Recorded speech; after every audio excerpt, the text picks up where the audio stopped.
전 세계 인구와 GDP, 무역의 30%를 포괄하는 세계 최대 FTA인 다자간 무역협정 RCEP이 최종 서명되었습니다. 지난 8년간 협상 끝에 탄생한 결과라 더욱 의미가 있는 상황인데요. RCEP에는 한국과 중국, 일본, 호주, 뉴질랜드, 그리고 아세안 10개국 총 15개국이 참여하게 되었는데요. 특히나 한국이 회심의 미소를 짓는 이유가 있습니다.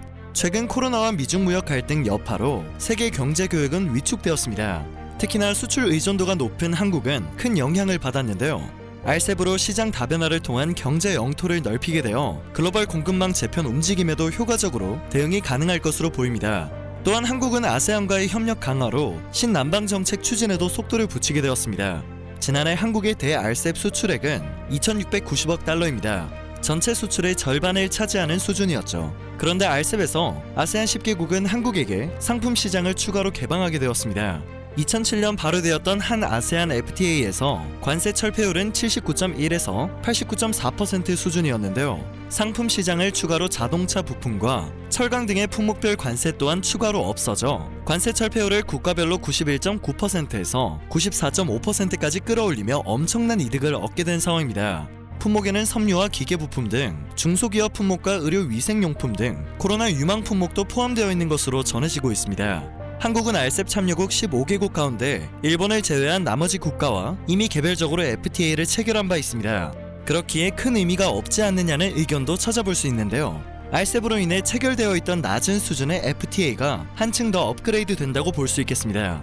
또 FTA와 RCEP은 양립이 가능합니다. 즉 품목이 중복될 경우 우리 기업은 수출을 할 때 유리한 쪽의 관세율을 받아 수출을 하면 되는 것이죠.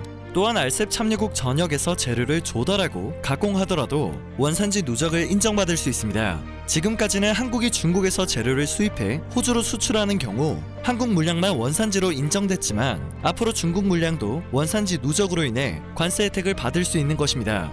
이렇게 되면 기업으로서는 수익성이 높아지는 셈인데요. 특히나 반가운 것은 상표나 특허, 디자인 등 분야의 지적재산권 챕터도 개선이 RCEP 영내에서 한국의 지식재산권을 보호할 수 있는 기반이 만들어졌다는 것입니다. 앞으로는 한국 기업들의 상표를 선점해 불공정한 이득을 취하는 브로커 등의 출원이나 한류 콘텐츠 불법 복제 등의 문제도 막을 수 있게 됩니다.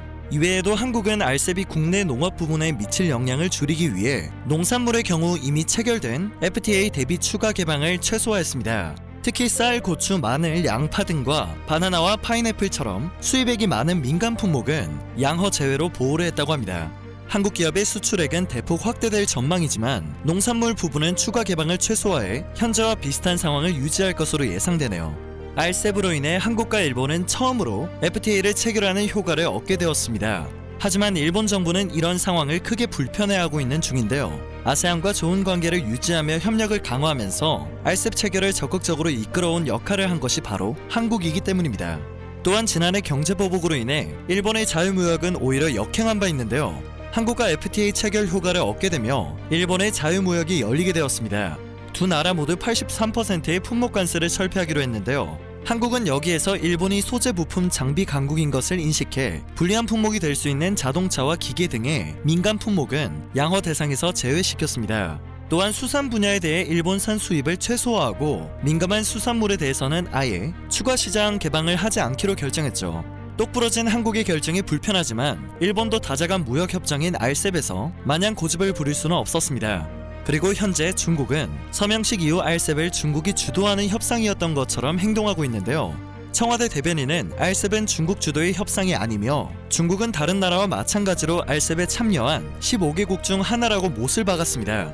이어 협상 시작부터 이번 타결까지 협상을 주도한 것은 아세안이라고 설명했습니다. 현재 바이든 당선인이 환태평양 경제 동반자 협정 가입에 나설 경우 한국에 대한 참여 압박도 강해질 것이라는 분석이 쏟아지고 있는데요. 한국 정부는 필요성을 느끼면 가입할 것이라고 설명했습니다. 특히 미중 경쟁 상황을 두고 한국은 미중 대결의 관점이 아니라 다자주의에 입각한 영내 자유무역 질서 확대를 지지하는 차원에서 RCEP에 참여한 것이라고 또 한 번 강조했죠. 사실 RCEP은 신남방 국가들과의 무역 및 투자 확대를 위한 핵심 프레임워크로서 한국 정부가 주도적으로 참가해 이끌어온 중요한 협상이나 마찬가지입니다. 한국은 RCEP의 비아세안 국가들인 한국, 중국, 일본, 호주, 뉴질랜드 등으로 구성된 AFP의 의장격을 맡아 이견을 조정하고 협상이 교착에 빠지면 리더십을 발휘해 돌파구를 마련하는 역할을 해왔죠. 당초 중국 주도로 RCEP 논의가 시작된 것은 맞지만 이후 중국의 의도와는 다른 의미를 갖게 되었으며 참여국들도 여러 가지 수혜를 보기 위해 RCEP 협정을 타결했다는 것이 팩트입니다. 현재 RCEP으로 인해 한국은 미국과 중국, 일본, 독일, 인도 등 세계 5위 경제대국과 모두 FTA를 체결하게 됩니다. 브라질을 제외하면 12 경제대국과 모두 FTA를 보유하게 되는 것이죠. 국내적으로 현재 무역 적자가 굉장히 심한 상태인 인도는 이번에 서명을 하지 않았지만 만일 인도 가입마저 실현된다면 지구촌 인구 절반이 RCEP 블록으로 편입됩니다. RCEP으로 한국 경제는 엄청난 긍정 효과를 얻게 되며 최대 0.51%의 경제 성장 효과를 얻을 것으로 전망되고 있습니다. RCEP이 우리 경제 대전환에 또 하나의 초석이 되길 기대해봅니다. 오늘 전해드릴 소식은 여기까지입니다. 영상이 정보가 되셨다면 그것만으로도 감사드립니다. 내일 새롭고 유익한 뉴스를 전하는 로버튜브 되겠습니다.